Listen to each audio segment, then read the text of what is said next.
You want to prevent this? It says, permit it. Permitted. Oh, okay. You want to prevent this? Maybe. I can't give the middle finger? No, you can't now. No, It now won't you give you a can. problem.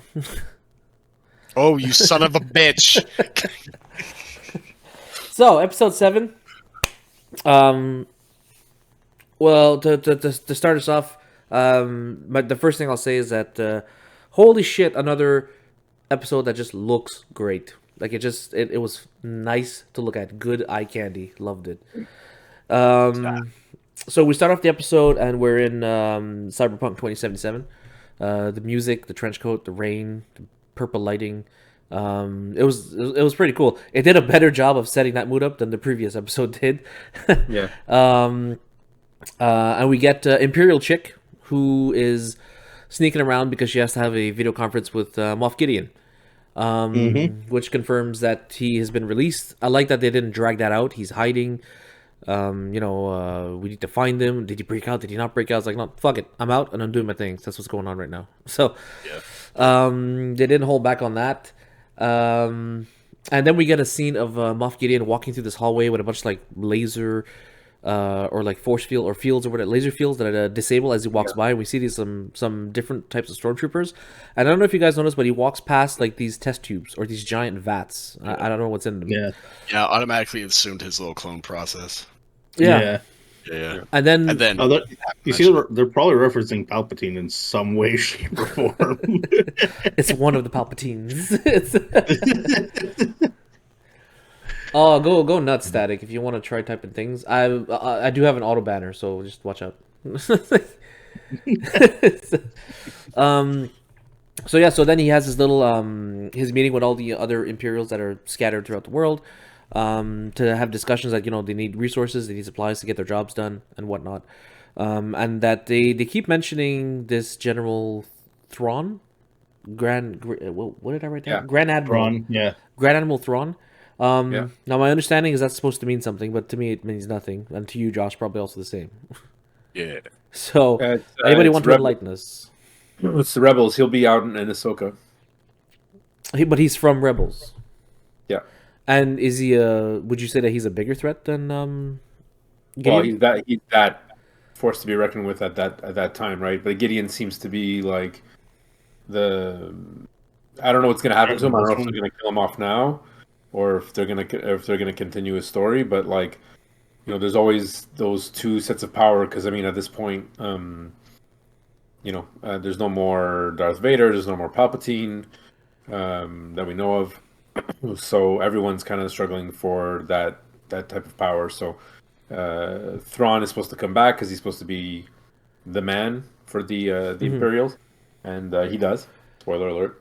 Just because we see him in the Ahsoka trailer, so it's it'll be interesting. I'm really really looking forward to it. Would you say that he's like the Thanos level threat for Mandalorians? No, Gideon right now is the threat for Mandalorians. Thanos, I don't think will have anything to do with the Mandalorians. That story will be taken care of already. I'd be surprised to see the Mandalorians dealing with Thrawn. Oh no, we will see them. No, we won't. Okay, maybe, I don't know. So, anyways, so that's who Grand Admiral General Thrawn is, and after that discussion, they also explain how they want to eradicate the Mandalorians because of the fact that they want to return to their home planet. It's not exactly explained why they want to do that, but they do touch on that. I wonder if they will. Sorry, Static Terp says. I wonder if they will introduce Kira. Who? Kira or Kyra? Ira? QI''RA. Does that mean anything to you? Raw. No. Okay. Are you okay? He's probably doing like a Bart Simpson. Hey, say something bad. She was in the Solo series. Oh yeah. Remember Solo? That chick at the end, Khaleesi, basically. Yeah. Oh yeah. Yeah, it's her. She's basically Han Solo's love interest. There's like all this stuff. They led you on that something was going to happen with her, and then you never hear from her again. There's a dragon rider. Okay. There's a dragon rider. Okay. Okay. No, didn't know who that was. Wait, Solo series, like TV show. Not TV show, but it was the solo movie. The solo The movie. solo right? movie. Say. Okay. So yeah, so these Empire dudes wage war against Mandalorians because they're a threat to whatever their grand plan is or whatever their. Well, it looked like they were just trying to gather where the resources they had. Because Yeah. even when he was explaining it to not Kira, Bo-Katan, he was like, "Yeah, this planet's ripe with resources, so we'll kind of want to take all of that shit." Yeah. So I It's feel like that's because he was hiding there, right? That yeah. was the whole reason. Because he was like, "What does he care about the Mandalorians? Oh, we can't let them grow. Why? Because they're like this little measly gang that's like screwing up your little plans to move your minions in place." It's like, oh, because you're already on the planet in the underneath the surface, like sucking up everything it has to offer. Okay, this makes sense now. Why the Mandalorians have to die? So Well, isn't it like the richest the richest place of Beskar? And that's why Yeah. he's trying to build all his stormtroopers with Beskar. Because imagine they're not one shot kills now. Now they're an actual force to be reckoned with. yeah, Yeah, like we saw in Beskar. the fight battle. We Beskar saw in the seems fight just battle. a tiny bit overpowered. Vibranium. So after the Imperials have that discussion, we cut to the scene where we get a shot of Navarro. It's being rebuilt by the people, and then we get amazing shots of the ships arriving. That Imperial cruiser, everyone arriving and setting up camp with the Mandalorians that are already established on Navarro. Funny that they chose to set up in like the desert, like in the middle of nowhere, like really far from everybody on that planet. But I get it. And the arrival of the Mandalorians was just so cool to me to see them confront, standing in front of each other. You could definitely feel like the tension, animosity, or whatever you want to call it. And the two tribes just basically don't acknowledge each other that much. And Bo-Katan has a little moment, a little speech, trying to pump them up and get them ready to head back to Mandalore in order to retake it, right? And then we get a small visit from Apollo Creed. He brings in some alcohol, saying, "Yo, got this from Coruscant. Some good shit. Might want to drink it when you're alone because these people suck." And then he shows him he has revived IG-11 into IG-12. And IG-2. Honestly, that's kind of. I thought that was fucked up how they like reanimated his corpse so that Grogu could fuck around with it. No, it's funny you mentioned that. It's We're funny you gonna do mentioned something that. with Grogu. Yeah, so Grogu gets an Iron Man suit now, and and there was that little scene where the creature that brought out IG-12 hops out of the machine and he walks past Grogu. He's like, "Yo, no squeezy, don't fucking touch me." I thought it was nice. I like it. I thought it was good. Wait, she's in the anime? Which anime? I know there was a short of her. Like there was like this short little clip with her, and I don't remember who else. But You're referring they to did something Kira? else. Well, yeah, Yeah, Stagterp says that Kira is in the anime. Anime like Star Wars anime, like actual anime, like there Japanese was something called Star Wars. I think it was called Star Wars Visions, and one of the first episodes was that? that was an yeah. It Yeah, looks the fight looks really really damn good. It is cool. There's oh my god, there's so much fucking. Anyways, I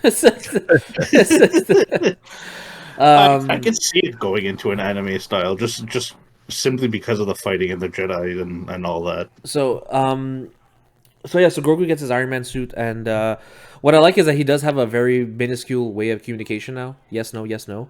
Clearly he abuses it and annoys the shit out of him, and Grogu has like his teenage moment just trying to piss off his dad. Oh yeah. But I think it's pretty cool that we finally have a yes no communication method with him, at least instead of just baby grunts all the time. And then the Mandalorian have their feast again, where they tried to reunite the tribes and announce that they're going to take back Mandalore and they need people in order to accomplish this. And after that rally moment, they pretty much take off immediately. Like they didn't rest at all. They packed up, they left, they went on their way, and was after that. After the rally moment, they take off for Mandalore, and the Mandalorians, and then then you see them arrive to Mandalore. They go to the storm cloud. They open up the the vents, and you see them looking at their planet, and they start discussing back and forth, like, "Oh my god, it was worse than I thought." And another one sharing his story, like, "Oh, I used to be here. Oh, sorry, I was here when this went down." That kind of stuff. So it's really nice to see how they're rekindling what they used to experience. And then that scene when they all landed, and you could tell like it was an important scene, well, an important moment for them because it was the first time they set foot on their home planet, and the first time in quite some time. And then we get Bo-Katan coming up with a plan, and she's leading the scouting party to secure the forge and some land, so that they can bring in the settlers. And what I like is that it's not. I thought it was well done because they didn't. It's not like everybody get on a ship, ship lands, everybody get out. No, they actually had a strategy and a plan, and they kind of followed through with it. So I thought it was pretty cool and well done. And then we're introduced to the survivors on Mandalore and their fucking awesome land pirate ship or whatever we want to call it. The thing was amazing. It looked so good. it looked so good. It was so nice. And after that, so once they meet these survivors, who were always loyal to Bo and to the Creed and so on and so forth, except for wearing the helmet, obviously. After that, we have a dinner scene with them because obviously they're starving, they're craving food and whatnot. And this is a part that I didn't understand. It didn't click for me because maybe I missed something in the previous episodes and the previous seasons. How she had to announce that she did surrender and she voluntarily gave up the Darksaber to Moff Gideon. And how she thought that by doing that, it would stop them from destroying this planet or bombing it and that kind of stuff. Correct? Yeah, that's just the backstory of Bo-Katan. But what was the impression that they did have then? That she wouldn't sacrifice the Darksaber and that they suffered because she wouldn't? I just think in the mist and the haze of stuff, like, people didn't realize it. So there was like a back deal that was done, and she thought it was gonna help her people out. I mean, when you're at the top, you don't have to discuss everything with everybody. You know, she had like a bunch of followers, and I guess it just kind of blew up in her face. Like she said, she betrayed him, and then before she had a chance, then they busted up the planet. Right. So those guys stayed loyal. She had to say it. She had to tell them, like, look, I kind of fucked up. So yeah, because they were under the impressions that they got bombed because she wouldn't surrender. Exactly. Okay. So yeah, so that dinner scene occurred, and then Bo-Katan starts questioning herself, wondering if this is worth anything. You know, these people are all being held together by this stupid Darksaber, and that's the only reason we're all working together right now. And then, honestly, we get the Mando speech of ages. Like, he pumped her up, made her understand why we're doing all this and why these things are happening. And after that little pump up scene, we finally press on through the land in the pirate ship or land cruiser. And we get a scene of the two tribes, the loyalists and the forgotten, I guess we can call them, or the ones who have lost the way. And they're playing chess, and obviously a fight ensues because they disagree on the rules and so on and so forth. And of course, Grogu saves the day. No. Hey, look, it worked. It worked, all right. He somehow saved him. He stopped the fight. And I thought it was an interesting line for Bo-Katan to look at Din Djarin and say, "Oh my God, you taught your disciple very well." And he's like, "I didn't teach him that." And you see like Grogu give like a slight nod to his dad. He's like, so it's like, he's leaving the Padawan phase. I did good. But I think it's because he heard her, right? He heard Bo-Katan. He's like, "Are you gonna stop this?" And he's like, "I can't. Like, I can't stop this. It's the way. This is the way. They're gonna fight it out. They're gonna fight it out." And then, but Grogu is not part of anything. So No. he's like that. It was cool for him to like acknowledge that and be like, they shouldn't fight. He understood it too. Like, everyone knows that you guys shouldn't be fighting. Okay, you did it. He knocked you down 3 times. Fine. Like, just get your fucking. And while she was having that speech with the survivors when they first met and they were eating, she was telling like how the only thing that destroyed, like, Mandalorians are really difficult people to beat. Like, they think that no one could beat them. The only people that can defeat them are each other. It's like we keep dividing ourselves. So little bit of real life, isn't it? political injection. So it's just so after that we get the armorer who loads up all the people that are sickly or too weak to make the journey, and she takes them back out. Like I like that they had a plan and they're executing on it, and they're actually doing it in a way that's tactful. I just appreciate that. Like it makes sense, and to me it's very Star Wars. You know, it's multiple things happening to get everything going in one direction. I like that. And then all of a sudden, the land pirate vehicle is destroyed by Shadow of the Colossus. No idea what that is, and it was never addressed again. I don't know. I guess Mandalorian is just like fucking living where dangerous shit is. You know, like We really want Well, this there's place back? apparently this thing called the Mythosaur, which is massive. yeah. A mythos. Um. Oh God, it's Pretend-a-Con. So so after all this, Uses the power of make believe. the land pirate vehicle is destroyed, and it just so happens it was destroyed right at the entrance of the cave. So they make it into the cave, and they find what they call the ancient forge, or the core of their civilization. And flames have been out for God knows how long. It's been depleted. And right after realizing this, we get attacked by these Imperial doppelgangers of Boba Fett's wearing Beskar armor. And I don't understand this. Like, Beskar armor just flat out deflects those shots by default. To a It's certain range. supposed to be. I believe it was supposed to be able to withstand lightsaber slashes. Oh wow. Okay. Yeah, But at one that's how point they she were. shoots That's in how. the neck, right? What's Like, that? you see a scene where like they're shooting, and then like she puts point blank to the neck, like in Yeah. between the Yeah, they basically have to try and get them in between the armor where there's openings. Yeah. But they Static. were supposed to be able to contend with the Jedi. Yeah, Static Trip agrees. It's like, yeah, it's supposed to deflect that kind of ammunition to an extent, not Yeah. completely. And I remember like in that fight scene when it was basically the Mandalorian versus these Imperial soldiers. We got some pretty good action scenes like out of Mando, where he was just like raw brute force.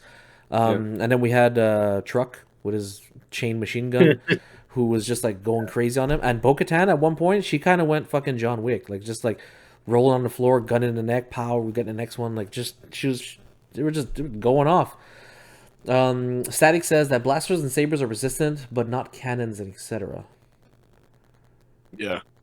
To the Yeah, I think you Beskar see armor. that like that whole pirate raid episode where the pirates were just they took over Navarro. Yeah. You see them at one point bust out a cannon like you Oh yeah. Static Trooper is doing. Like he blasted through a couple of Mandalorians there, Yeah. but like the regular laser fire, they were actually able to like stop them.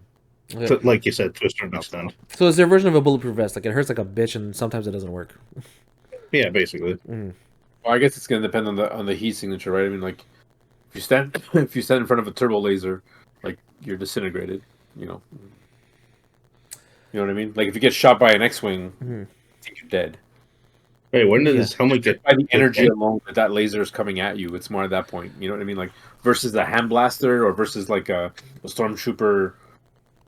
Stormtrooper like laser gun, like Beskar can handle that. Lightsaber. I feel like Chewie's gun would be a pretty solid contender for the armor.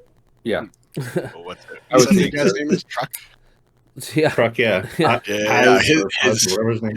his gun was going through it.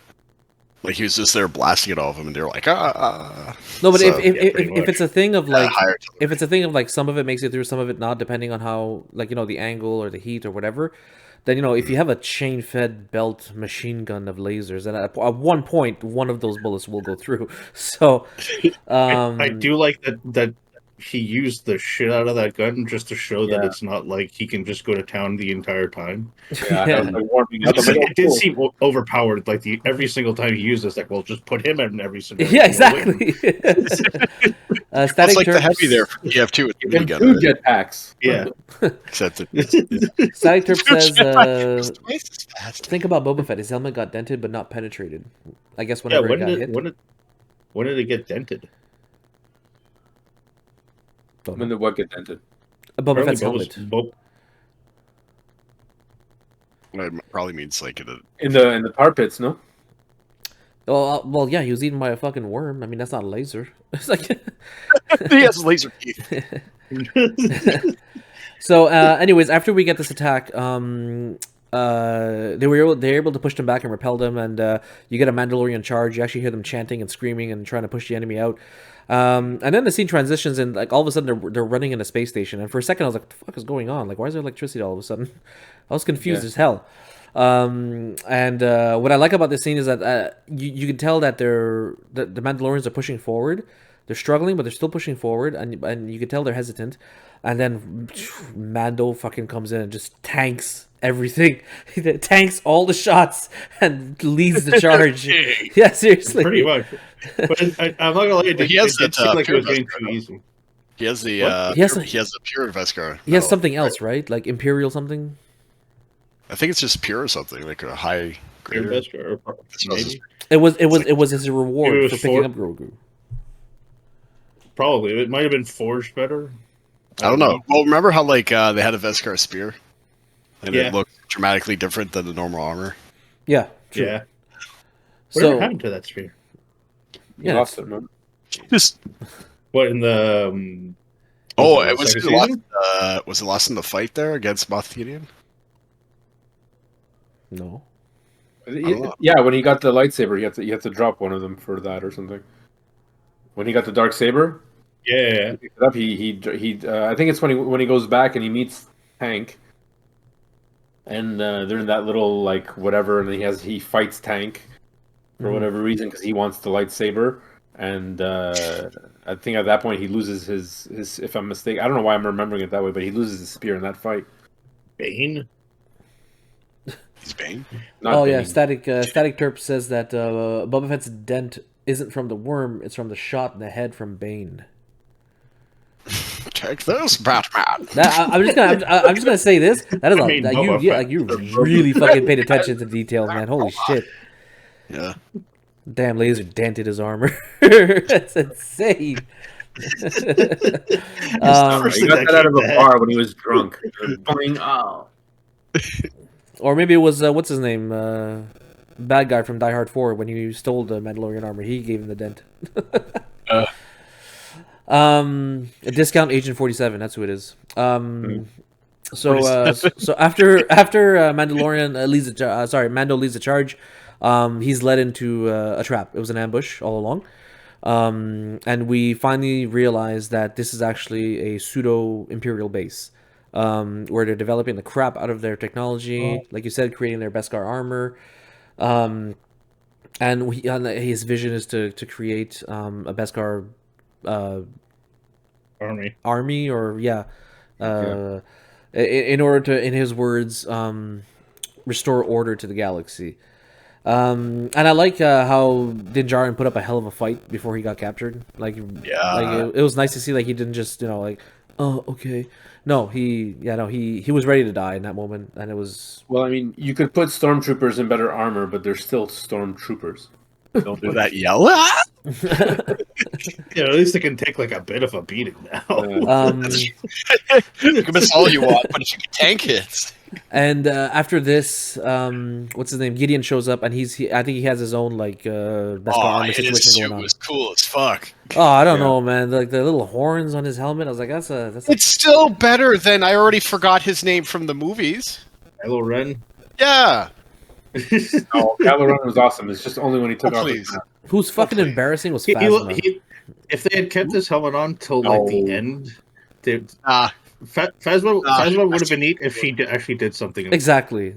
It's just a, Like they just like, here we have this imposing menace. What are we gonna do with her? I don't know. Just tough off cliff or something. Phasma was just a big It ass was like, it's a silver woman, dollar. it's enough. You don't have to. We just need a 6-foot actor in a suit that's a woman. You there. Yeah, never show her face. Just keep her in the silver Game of Thrones suit.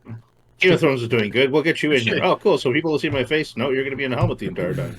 All people know me. Don't worry. We'll figure that out. yeah, but she went from Game of Star Thrones, Wars. she got killed at some point, goes to Star Wars, gets killed at some point, then goes to Sandman. If you ever seen Sandman off Netflix. No, No. I'm curious. Does that have anything to do with Marvel, or that's just the name No, that they chose? Okay. there's a comic back early 2000s or 90s or something called Sandman. So Okay. after we get the little ambush area, we find out what the Imperial's plans are, and Moff Gideon shows off his new suit with the horns. So cool. What I really like was that how they take Din Djarin away, and Gideon faces Bo-Katan, and they have a confrontation. And he's like, surrender to Darksaber. You've lost it. Return it to his rightful Hold owner. on, you're missing the best part here, right? His whole classic 007 villain. This is what I plan on doing. He just tells them everything. Welcome to my secret lair. It's like, Yeah, I would too, though. Why the fuck not? He has a new suit. He has a new base. He escaped custody. I guess, but I'm just like, he's like, It's like, guess who's free, motherfuckers? You've I'll gone my die way, along. and I'm gonna beat you, and now I have to kill you, and this is what I'm gonna do, and after that I'm gonna do this. And after that, here are my passcodes. Why don't you just go to that room? You're just mad Okay, because hey, he one goes at a on a time. fantastic monologue, and you just go on rants. That's why you don't have the a monologue badass makes no suit, sense. no The horns. dude was like literally beforehand. It's like, don't worry, I know how to keep secrets. We've been very secretive. We don't want to talk about it, but then reveals his Exactly. entire plan. Yeah, but that's how you do it. You tell everybody, so then they lower their expectations, then you shoot them after. It's like he's basically trying to like foreshadow Thrawn and make Thrawn seem like a bigger threat without actually doing it. It's like I'm just gonna make myself look like a dumbass. I When get it. Thrawn Look, comes back, everyone will be like, "Oh, he's the real villain." Look, he's so okay. full of himself. He I says get it. everything Ego. because he's manifesting, okay? He's manifesting. He'll never get it in reality if he doesn't say something. He's just manifesting. It's fine. It's Anyways, fine. I thought it was funny, and I was like just laughing because I'm like, you fool. You fell for the classic villain trope. Joe was waiting for like him to say like Din Djarin's like, do you expect me to talk? No, Mr. Bond, I expect you to die. I was half expecting Syndrome to just appear in there and start monologuing with him, and then realize that they both were monologuing. Yeah. But so after the expose of his entire plan, yes, he has a confrontation with Bo-Katan and asks her to surrender the Darksaber, which we get a nice scene where Truck turns around and says, "Yo, this is the way," and then for some reason orders them to shoot a door that they can't shoot through nonstop. That's just and then for Gideon to say, "Hey, open those doors right now." I'm gonna shoot these fools. And like if he had set this trap up, wouldn't it have been easier just fill the room with gas? We know we're gonna trap them off here, gas. They'll die. If they don't have gas, just open it a little and toss like a grenade or something. Well, no, because they were cornered, right? You open the door, you're just like shooting fish in a barrel at that Yeah. point. But he wasn't expecting he forgot about the Darksaber where she could go through the wall. yeah. Oh, my weakness. Waiting too long. So she takes the Darksaber. Takes the Darksaber. Smart. Fuck, I'm stupid. He's a genius Open the Imperial. door. I need to stop her. Oh god. Okay, we're almost done. And Static turp. Yeah, I'm gonna avoid saying that. It's the bad guys from WW2. those not so nice individuals. So she takes a Darksaber, cuts a hole in the wall, and then great scene from Truck. Really nice scene. yeah, it was good. Decides to hold the line all on his own, locks the door, and again, I have to say it really does something. He just turns around, he goes, "Yo, what can I say? This is a way." And he just goes forward. I love it. I love it. The only thing he could have said better was "Get to the chopper." That was the only thing I was waiting for. Bo's like, "The fuck's a chopper?" But Captain Imperial ship. So he put up a great fight at the end. I loved how they took some video game elements and introduced it into the show a little bit. You saw his gun overheat the fuck out of itself to the point where it was malfunctioning. Right. Huh? You can't shoot that long without something happening. Well, exactly. But I mean, when have you seen that in the Star Wars movie where the guns overheat? Exactly. When did you see them shoot as much? When did you see a Gatling gun? I think I've true. seen it a few times. Oh yeah, I remember that. In Rogue One. In Rogue One. Yeah. Go down Jedi's, yeah. Wait, Rogue One? What the hell did that happen in Rogue One? What's his name? Him and I'm one with the Force. The Force is with me. The Oh, what's yeah, his name? him. The blind Yeah, monk. I don't think it's a minigun though. Blind monk and his bodyguard. There, I forget his name. No, I I know what remember you're all I remember is from Ip Man. That's it. talking- it was it, man. So Truck is down there holding the line by himself, and then he goes fucking Hulk smash on these things when he can't use his gun anymore. He just starts slamming them on the ground and double fisting him, that kind of stuff. It's just, like he's just pure rage. Shut up, Danny. Well, they have to and then they have to show the Mandalorians are stronger than the Stormtroopers, but again, it was 3 versus 1. But it took 3 of those guys to take down 1 Mandalorian for the Imperial He was Guard. also And huge. I He don't was know like if a this run-of-the-mill Mandalorian. are the Mandalorian kidding. people actually supposed to be physically stronger, like, and they take more. I'm pretty sure it's just because the guy was a lot bigger than everybody else. The reason I'm asking that is because when they were having the fight on the pirate ship, the people that this is the way and the people that have lost the way, one is clearly not wearing a helmet, and Truck was clearly punching him in the head with his metal fists, and he wasn't responding to it. You know what I mean? And for a second, I was like, okay, is this TV land, or am I supposed to believe that these Mandalorians are stronger than just that? You know? Wait, do they have metal on their glove? Are they gauntlets or are they just gloves? Depends. Depends. Yeah. Okay. Yeah. I think they just have blaster shielding. On Brass the, knucks. Yeah, kind of deal.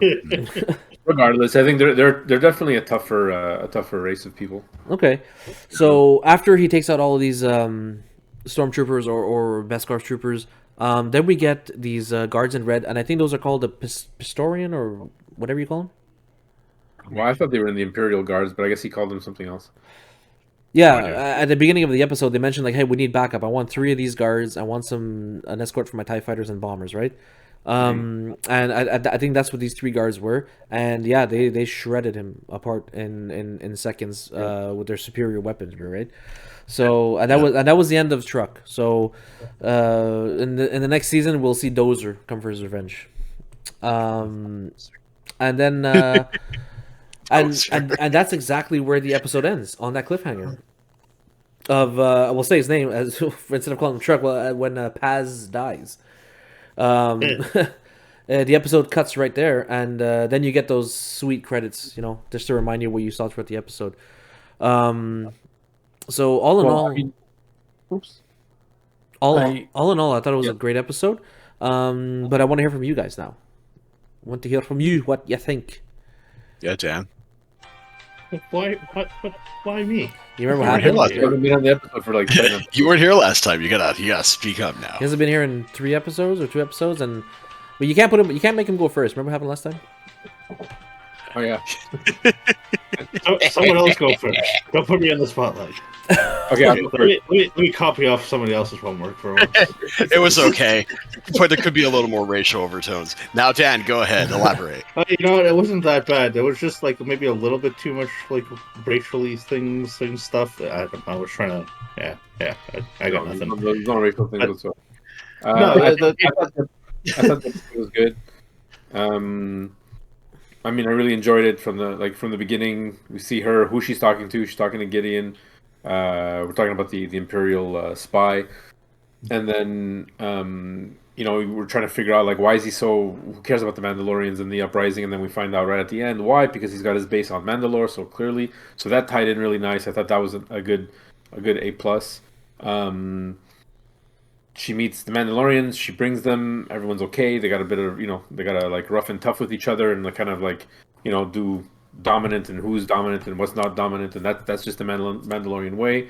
I thought when Bo-Katan, and I'm like just like these are the speed notes. I found it funny when Bo-Katan asked like who's gonna come with me to the away party. Oh yeah. I'll come. I'll go. I'm like I'll go. Oh, there's more. Okay, I'm waiting. And it was like, well, why don't you just all go? Because clearly there's only 20 of you and 18 of you said yes. So, that was the only thing I found like a little. If I really have to find something odd about the episode, and we knew, and I kind of predicted it. I said there's still that villain. We don't know who the Mandalorian's villain is going to be. I mean, we kind of knew that it would be Gideon because once we saw that he escaped, it was kind of leading to that, but we didn't know in what capacity. And now we know. And now he's got the base. And our last episode is going to be awesome because we're actually going to have a space battle because their fleet is there. They send bombers and interceptors. This is going to be wicked. So I think the episode did a really good job of setting up for the last one, and we're going to get some final Star Wars. But I think everything fell into place properly, and I knew as soon as the armorer took off and took all the wounded. Like I thought something weird was gonna happen there. I thought she was gonna like either betray them, or I thought something they weren't gonna allow her on, or something weird. I was like, what's gonna happen? She's leaving. Why is she leaving? There's got to be a reason. No, she's just doing the good thing to be like, no. I'll take them. Let you guys figure it out, and I'm gonna go. And sure enough, she needs to be there to lead the rest of them because there is no leader at this point, right? You have the old leader who's down on the surface, and you have Bo-Katan and Din Djarin. So we do need some sort of general or leader who's there. Plus, they set that guy up, right? He managed to escape in the caves. They cleared him a path to let them know. So they're gonna have fair warning, I think, that there's a problem. So it'll be quite interesting. Plus, I mean, how big can that Imperial fleet actually be? I saw 6 interceptors, 4 bombers. No, it's enough to fuck them up, but yeah, I mean, I thought it was a real cool close-up shot of those bombers. I just thought it was really nice to see them that way, and then how the interceptors open up and again, visually, man, this episode was just great. Yeah, it was really good. It's a 10 on 10, 100%. Oh, they did a really good job. Oh, jeez, given a rating already, 10 on 10. Yeah, well, I mean, at my point, I'm gonna wrap it up, and I'm done. All right, copy him, Dan. Okay, yeah, Dan. No, I thought it was all right. I had a lot of fun with this episode too. But I do have something. I don't know if you guys feel the same way about it, but I feel like this is starting to become more the Bo-Katan show than it is the Mandalorian. It's the show was called the Mandalorian for a reason. I totally knew you were going to say it. I called it last time. Yeah, but they're all the Mandalorians. Yeah, but it's not the Bo Jarrett show. On him, he did the whole thing with Bo Jarrett. He did all of Din Djarin. Oh no! They did all this stuff with him to bring with Grogu and all this stuff, and then he had his training and all this other stuff, and then all of a sudden it's like, oh yeah, by the way, we're just gonna sideline you, bring Bo-Katan in, and she's gonna be the savior for all the Mandalorians. And Din Djarin too, but the Mandalorians, yay! I don't know. It seems like a little bit of a cop out. I like the stuff that's going on. I just don't like that it's more focused on the whole Bo-Katan story than it is on Mandalorian more so than Bo-Katan. So I have no problem with Bo-Katan. It's hindering the experience of the show for you.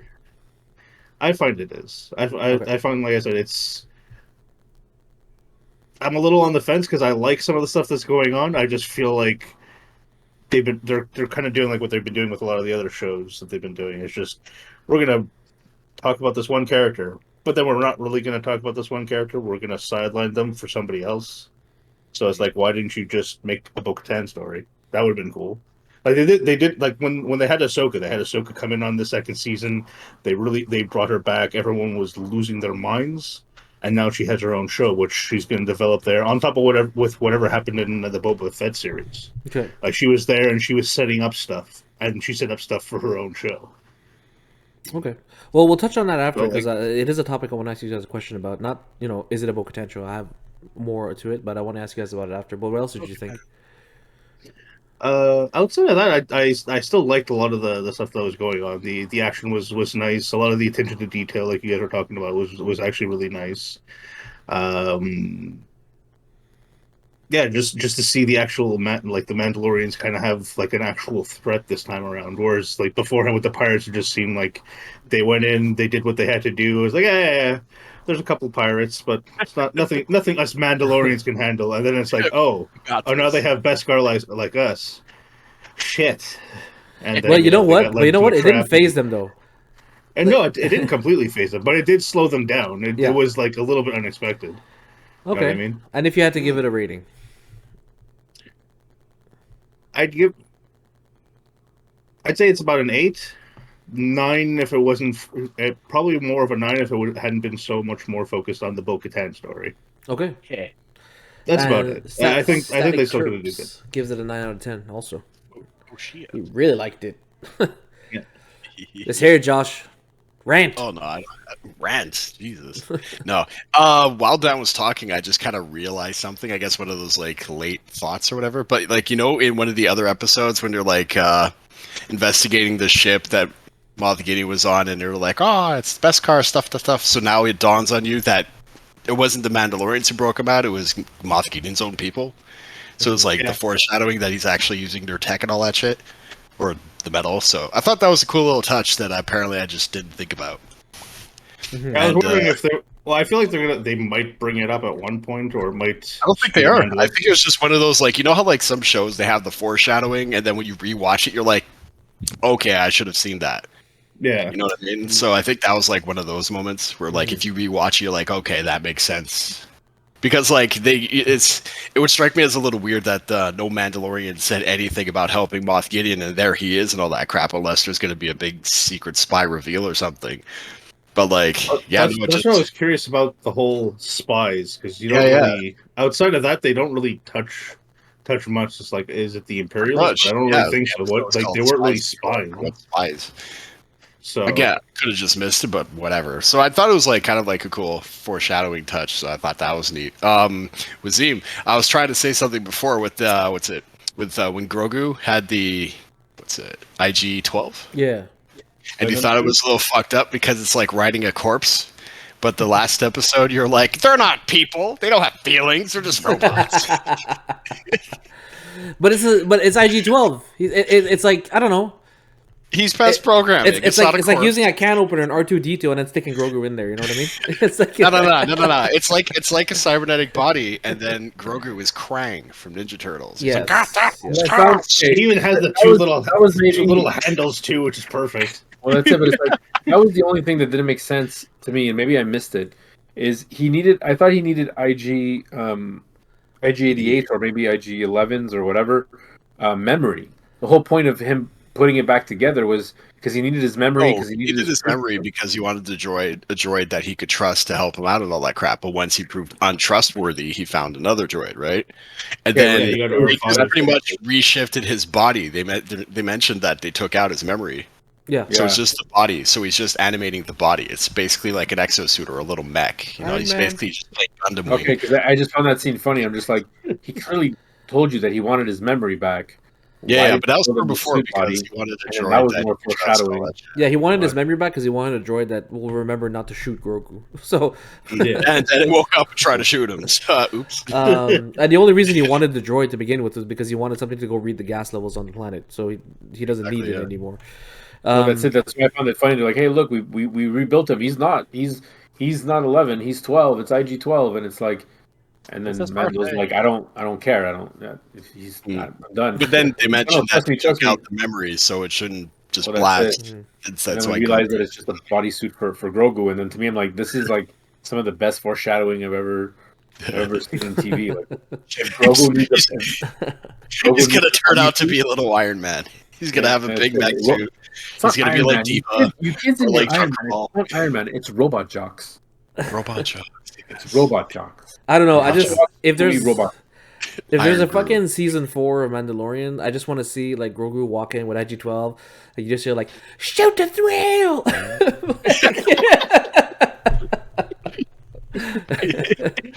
That's the trailer. So what about the rest of it? I don't know. The rest of it I thought was pretty solid for what it was. It was good storytelling. They had all their inner conflicts or whatever. It was an interesting touch to hear that there was a lot of different factions, and all those factions just warred on itself. So you're like, oh, the Mandalorians could have been absolutely great if they didn't pull United States, and every state hates each other. Yeah. So, yeah. That was directed at someone in chat, but yeah. Yeah, I was directed at Say just because I talk shit just to make her mad, but it's okay. She used to have been quiet this entire. She's gonna send up a middle finger any second now. So. No, I thought it was interesting that was the reason for the collapse of everything, and that's why you had like the Armorer and her group, and Bo-Katan and her group, and every other group, and blah blah blah. So I thought it was an interesting touch, just to add the extra lore and why they might not have been as connected as they probably should have been. Because originally I thought there were just two different factions, like Bo-Katan's and their helmets off, and the other one with their helmets on. So I didn't know. It's like it sounded like a future song. So I don't know. It's just kind of interesting to know that. Hang on, Say, I'll allow your comment. There you go. Have to allow these things. What the hell? I'm not gonna say it on live. So if you had to, if you had to give it a rating, what would you give it? If I had to consider everything, I don't know. Just the like a episode. Just the 7.5. episode. No, yeah. Well, as an episode, because when I rate an episode, I try to do it unbiasedly. So, like, while it has nice graphics, some parts were a little slow, and then while some things were slow, and made up for other things. So overall, I think it was like about a 7.5. If I had to be super realistic, because some parts were kind of cool, and then some parts felt like it was just dragged. No, it's not 7.5. I'm dealing with children. What? Wait, what? What? The hell was that? Oh, you can hear me? I thought my mic was muted. Sorry, nothing. Hey, by the way, I'm gonna lock you in an IG-13, and there's no windows. You're just gonna be in I agree with your 7.5. This is where I like our rating system. This is where it gets fun. Fine, I give it a 2 out of 5. 3 Oreos out of a biscuit. It's a 10 on 10. You don't know. You don't know. Come on, 3 Guys, McDonald's guys. nuggets out of KFC bucket. It's a 5 out of 7. yes, All right, it's yes, a 5 out of 7. Yes.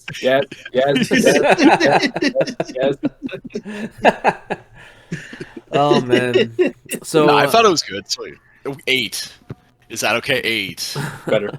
IG-88. This There is the you way. go. IG88. All right, fantastic. And for me, it's sitting at an 8 also. 8 out of 10. Like I said, visuals were great, the story was great, pacing was great. The music was good. A lot of scenes that had some great, like, traditional Mandalorian and Star Wars-esque music in it, which I really appreciated. The reason for the 2-point knock is just, like, I understand that it's TV, right? You have to, like, suspend your belief to an extent. But, like, the whole thing, like, you know, you go to, like, you know, like Goldfinger's secret lair, and he announces his whole plan, and then Mandalorian's like, hey, light this door up even though we can't shoot at it. What does Moff get into? Yo, open that door. It's like, what the fuck? Anyways, it's just like, it's not logical to me, right? So those are the moments that stick with me. What was that? And the other reason is... But it actually is logical. And let me tell you why. They're Muslims. Because the Mandalorians are not going to get killed by their own laser blast. So the only thing they can do is try to blast through the door. What if it bounced back? At that point, the laser has lost already that much energy, and their best guard. Standing in front of it, it goes like and hits him right in the chest. They're gonna shoot.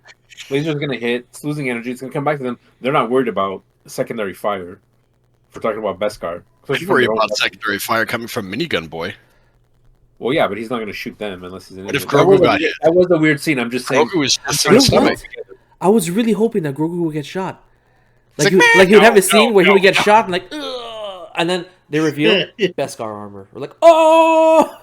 I was really hoping he would get that. I was really hoping he is wearing Beskar armor. He is. He has a medallion like on his chest. I was hoping we'd see it. Like I really was. I was hoping we get to see that, but maybe they're saving it for something else. So that was the reason I gave it. Good. Sorry, go ahead. Sorry, that was the reason I was giving it a 2-point knock. It was because of that, and it was also because I do agree with Danny a little bit how it's focusing a little too much on Bo-Katan. Not that her storyline is great. I like the way it's playing out. It's just like I want to see Din Djarin, and it leads me to my Bo-Jar. to my first question. God rays are shining down on Beskar, says Static Terps. Yes, they are. And damn, that's a big ass dog. Sorry. No, it's okay. So the first question I wanted to ask you guys, like, I understand that we're like, you know, Danny really explained how it feels like a Bo-Katan story and not Din Djarin's, but I want to know what you guys think of Din Djarin's arc so far. Do you think they're playing it correctly? Do you think they're not playing it correctly? Or when I say playing it correctly, I don't mean, oh, he's not talking enough, he's not getting enough screen time. I mean, do you like what he's doing? I'm okay with it. Yeah, I'm okay with it. I have no because like the other 2 seasons had a lot of focus on him. Boba Fett at some point had a good amount of focus on him. It's not even his show, so for him to be like a side character in somebody else's plot, but at least there's a plot. Considering like they were even like excuse me, behind the scenes they were considering canning Grogu or something. Mm-hmm. That we mentioned. Yeah. So no, it was interesting that at least. From what I know, it's what's his name there? Jon Favreau wanted to end with the whole Grogu story because that's how he wanted to finish things off. He didn't want to like continue it because where could you really go outside of he found somewhere to go and train, and then Yeah. what's her face What ended up else? kind of basically outside influences kind of started taking over more of the show, and Jon Favreau is kind of at a point where he's a little flustered with the fact that the outside source is meddling a lot with both this season and with the Book of Boba. Not to mention the second season, considering a lot of what he wanted to do is completely changed. So it's not his call? No, it's not. A lot of what's going on is not. It is his call, but he's at a There's point only where- one person who could overrule him. Yeah, That's he's The president of, Disney. LucasArts, Lucasfilm. okay. so right now he's at a point where he's like, I'm kind of gonna dip out of he. Don't quote me on this. I'm not 100% sure if this is true or not, but he's at a point where he supposedly might be leaving the Mandalorian for that other person to keep going with, and he's just going to focus on Ahsoka. Okay. So having said all that, you don't like Din Djarin's arc in this season. Okay. Not completely. Like I said, I feel like I don't really feel like there's much of an arc for him outside of just being that, hey, I'm here to, be your meat shield, and outside of that, Here to it's tank. more. It feels like it's more the Bo-Katan story, and like I have no problem with the story. I just kind of feels a little bit. I don't know how to put it, He but does it feel feels. pushed. He does feel like move aside. I do agree with Yeah. that. I think but I'm also okay I with don't the think fact it's- that it's a side story. Yeah, I don't mind. I don't mind the side story. Like I like side stories because I don't want it to focus entirely on like one thing. I don't mind them having other stuff. It just feels like he is now the side story and Bo-Katan is now the main focus. Whereas I feel like it should have been a little bit the other way around. They still could have done something nice with her to bring her back in. Like she was a big thing from what I can tell in the Rogue series, and I'm not sure about Clone Wars, but I know she was liked and people want to see where her story was going to go. So it is nice to see what's going on with that. So yeah, Static Derp says that season 1 and 2 were good, but season 3 feels like he reached 100% story mode. He finished 100% story mode, and he's doing side quests and taking bounties. kind of.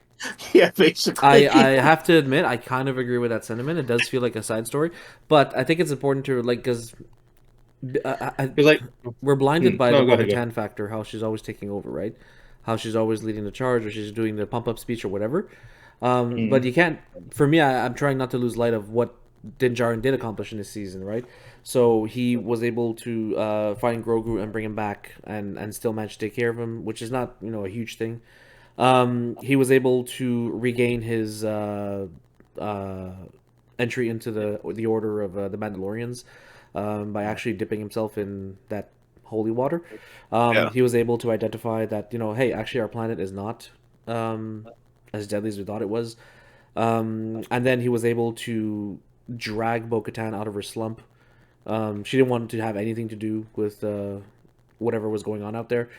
He led the charge against the pirates, and then in this episode again, he led the charge in a lot of the fights. If I'm being honest, like he led the way. So I feel like his character is still Din Djarin. It's still good to me, Yeah, no, that's why that's why I haven't like completely said like no, this is a complete Bo-Katan story and they completely sidelined. Yeah, Static Turfs mentioned that's a huge point. He does claim the land for all Mandalorians to have a temporary home. Yeah, so no, that's definitely true. Like I said, it's not like it's 100% the Bo-Katan story. It's just it definitely does feel like it's been pushed that way. It feels like it's what's going on? What's going on is still good. Okay, It's not 100% horrible, but it's not in the realm where I'm like I like where the series is 100% going. But I do. He's pretty okay. Like especially with what was he was saying, and then the fact that he's not actually like a true Mandalorian, right? He was somebody else who got inducted into it. No.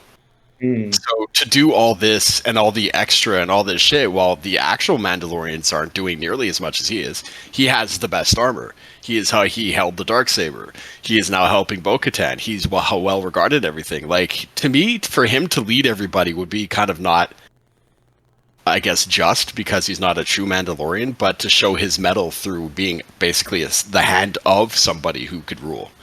To me, seems pretty interesting. And, like you're basically watching his story as the hand of the king kind of thing. I But forgot. she's not going to rule, though.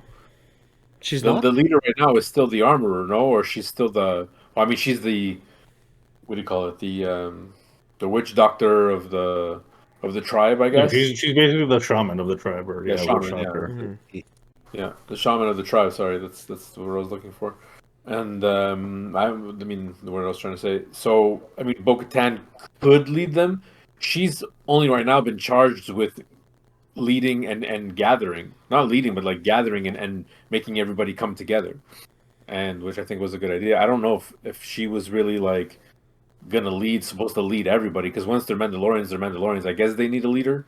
So I mean, she would be it, and Din Djarin's all like, he's like, I'll follow you. Don't worry, like you're the shit. Like it's cool. I got And you, he's boo. like, and he's not being I got you, submissive. Sam. Exactly. Like Got he you, was never surrogate looking fam. for fame. He wasn't looking for fame. He was just looking for his family, and he did it perfectly. His story is done. Like Yeah, that's he's what it been a feels part like. of the whole. His story's done, but he's been a part of the whole thing, and now everything's going to come together in this last episode of like they're united. Whoever still is on the fence is going to realize, hey, this is going to be my family now. It's basically going to be Imperial versus Imperial, because they stole the Imperial fleet, and now they're going to be fighting more Imperial forces. It'll be an interesting battle. Very interesting. I thought about that now, and I'm like, wait a minute. It's not, with the exception of the, sorry, with their ships, they're the oh, I had it in my head 2 seconds ago. The ones that move up and down there. Yeah, the '90s scrunchy. Yeah. Isn't that the ship that I like using? Yeah. Exactly. Yeah. A 90s scrunching.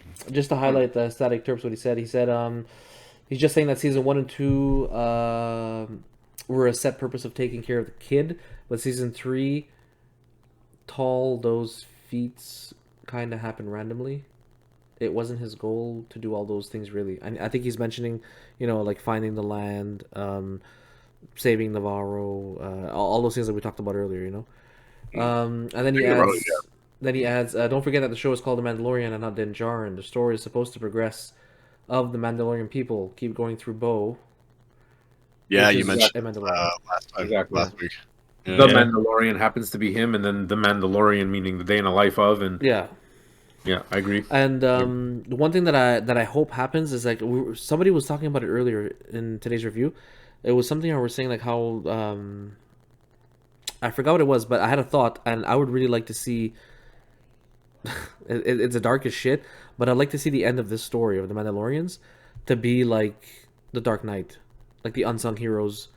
They have to play the bad guys. Oh, it's when you were talking about they found Moff Gideon's ship and they found the Beskar armor, and it connects now. It makes sense why they have that.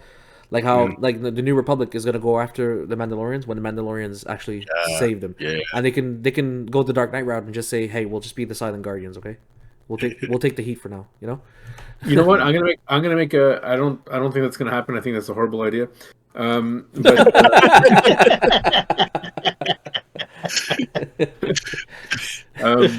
Joe just went, all right. I mean, I think we need. Everyone loves the Mandalorians. If you killed them off, I think Disney would take a talk about getting an earful the next day. People. I mean, I for one, when I started into Star Wars, or whatever, I could care less about Mandalorians. I only knew Mandalorians existed, one, a little bit through Rebels, which again I didn't get the full story, and two, I had a buddy who was always doing cosplay, and they were all dressed up as like what I thought was different Boba Fett's, and I'm like, what is this deal? And then like he made some like little thing and like us Mandalorian, and I'm like, oh yeah, it's true. I guess Mandalore could be. I'm like, this is pretty cool. And then the Mandalorian and Boba Fett story, I'm like, hey man, these guys actually aren't that bad. Like this is actually cool people. Like they're not just bounty hunters. This guy actually has a backstory. He has a people with with the helmets and they can't take them off. I'm like, okay, this is kind of neat. But I think what's really going to happen in the end, and I'm predicting here, is that remember corner store gas guy, our friendly neighborhood rebel X-fighter pilot, Blue, Blue, yeah. Blue, yeah. He's he said, "Oh, that's Beskar," when he saw the Moff Gideon escaped or whatever, and he saw Beskar armor or explosives or whatever that he was, oh, we did a scan and there's Beskar. They're probably going to say, hey, the Mandalorians probably did this, because I thought it was going to be something where they're going to frame them. So I have a funny feeling that like the new Republic is going to come in and be like, we have to go to Mandalore, or we have to go where the Mandalorians are, because clearly they saved him, they took him out, so they're the culprit. This has to be dealt with. So they're going to be like, now we're going to go out. So I have this funny feeling that like maybe not in the middle of battle when they're about to be losing, because the Mandalorians might be losing because they're getting caught off guard. The rebels are going to show up, and the New Republic, whatever, and they're going to show up and be like, you guys, and it's like, oh no, I'm Moff Gideon, and then they're going to tell them, no, it wasn't us, and okay, and then Okay. Oh, cool. Sing and dance along. It's a prediction. It's just a prediction. Everything is just coming to my head to be like how everything felt. Because why would they say Beskar? He's anyways, that whole thing what they did on Coruscant where they were like, oh well, it's got to go through this paper and we have to send this acquisition to go out and save them and blah blah blah blah blah. But now they have a reason. I don't know. That's just a prediction. Just want to catch up with the chat here. Static Terp says maybe in the future seasons they will bring Sabin Wren or a prequel to introduce pre-Vizsla, which are all Mandalorians. That's true. He said they both wielded the Darksaber. Well, I guess he didn't see the Ahsoka trailer. Not Sabine is there. Oh, okay. You guys have to watch Rebels. It Oh, no, ties it's so good. All of this, I heard Seven Ren, and I'm like, yeah, X-Wing. I gotta play X-Wing again. That's what I'm saying. But Rebels is a chore though. It's a lot of episodes, man. I want to watch it. I want to start it, but damn, I'm gonna need some time. Just put it on your phone and listen to it while you sleep. I mean, it's a kid show. It's like 20 minutes. He comes up with a completely different story. Static Tips confirms he did not see the new trailer for Ahsoka. Get off the chat. So, last question I want to ask you guys real quick. Because I want to eat my Oreos. So, no. Go ahead. We'll have Joe's chow time instead of Danny's. So, I gotta switch it up. Real quick, what I wanted to know was for this season. Now, I don't want you guys to talk about like what you're going to give the entire season like as a rating overall. But for me, this season is a real roller coaster. It's up and down. It's up and down. Like this episode to me was really good. I really enjoyed it. It really got me into it. What was the episode before this? The droids malfunctioning and Lizzo eating whole Oreos and blackjack. Oh, but Yeah, Lizzo was Lizzo and the best Blackjack. part. Lizzo knighted everybody. It No, was but you see, great. but compare that episode What the hell was the point of all that? I have no idea. It's just like, oh yeah, we're just gonna give you a plan. Oh yeah, and by the way, Grogu, you're now knighted because you're All right. cute. What do knights do? Oh. So compare that episode to the episode we got today, and to me, there's a real polarity there. Like it's really night and day in terms of quality and the type of show that this is. I don't know if you guys agree with that. This is what happened. They booked all these actors, and they're like, and they're writing, and they're like, oh crap, we've already paid these people. We need to put them in something. Write an episode real quick because we got 2 more episodes left, and that's what it feels like now at this point. I mean, they've got this episode with such a build up for This the last episode should have been where Doc, where they realized he was actually Doc, and Marty comes in with his McLaren with You know what I did? with his DeLorean. Hey Doc, we gotta go. There's actually a meme out there of Lizzo looking at Doc and she's saying, "I'm sentencing you to spending the rest of your life in 1886," and Doc just turns around and runs with flames at his feet. That would have been perfect. Static Terp says that now that we've seen this episode, that episode definitely felt like a filler episode, which is exactly what it was. But what I want to know to you guys, like compared to season 1, 2, and now 3, does this season feel more roller coaster, like up and down in terms of quality versus the previous 2 seasons? You're always gonna have a blippy episode. I think that one. It was just that one. Again, I don't remember anything about. I know a lot of people who didn't like episode 3, the episode where there was no Mandalorians, nothing. It was just the entire time Coruscant, Imperial chick. A lot of people thought that episode was boring, including Danny. I don't think it was boring at all. I think it was showing another side of the galaxy that we needed to see to understand what's going on with the New Republic. To understand that they needed to be there because they're in the end. They had to build that up because now we see that the Imperials are coming, and we see Thrawn is going to be coming back. So it's Yeah, but Oh, boy. it's nice to have filler and story, but like there's only so much filler you really need to like put in there, and there's only so much lore you need to know. They could have just gone with like straight to the point, got what they had to do, and they could have done a little bit more with that rather than like an hour Okay, of just. call it 2 filler episodes. Call it 2 filler episodes out of what, 8? How many episodes are there now? We're on episode 7. They seem to be consistent with 8 episodes per season. Yeah, So it's fine. So 2 out of 8 ain't bad. and I'll have to admit, like based Yeah. off the last episode that we watched, I was actually discouraged to continue. I didn't want to finish the show because I was like, okay, this is the quality that they're setting up for the show now, you know. But now after today's episode, I'm like, okay, they ended it on a cliffhanger. Truck is dead, and it's like, okay, well, I want to see what's next. Like, what the fuck? Like, are we gonna get Din Djarin back? Are they actually gonna kill off this character? Is Grogu gonna finally do something? And to me, it really shows that they have no idea what to do with Grogu. They have no idea what to do with him at all. And he wasn't supposed to be here. That's why he wasn't supposed to be in the season. So I don't find them awkward at all. It's just his sidekick. It's something that it's one of the Djarin's, like his part of his luggage. You know, that's what it's turning into right now. what it is. Should probably leave him home. But I like to think of the episodes as like they always have an homage to something. Like for instance, when we saw the episode with the privateers, not the privateers, the pirates who took over Navarro, it reminded me of the Magnificent Seven, and this episode specifically reminded me a little bit more of kind of like those old samurai movies, you know, where like the Ronins meet the actual samurais and they have to team up to go back and take back their castle and stuff like that. So I appreciate those callbacks. I feel like the show does that quite well. You double chinning for, man. Sorry, stretching my neck. Okay, well, because the screen is so dark, I don't see you using a tool. I was like, okay, it's having fun. Unlockable backpack ornament? What? Static turtles. Oh, he's calling Grogu an unlockable backpack ornament. He's get him in a loot box. But so that's it for episode 7. All right. All in all, it rekindled my interest, and yes, I'm excited for episode 8. And you know what? Until Joe mentioned it, it haven't even crossed my mind. Yeah, I think we're about to get a fucking epic space battle. I hope so. That'd be dope. Yeah. Dope as hell. Yeah, honestly, the little dog fights that they've had in this series have been pretty solid. Pretty Yeah, good. Yeah. They are. Yeah.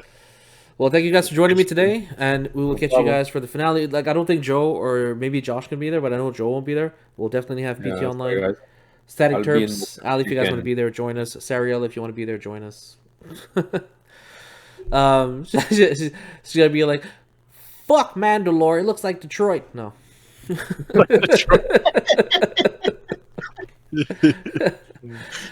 Detroit. Thanks for joining, everybody. We'll catch you guys next time. Bye.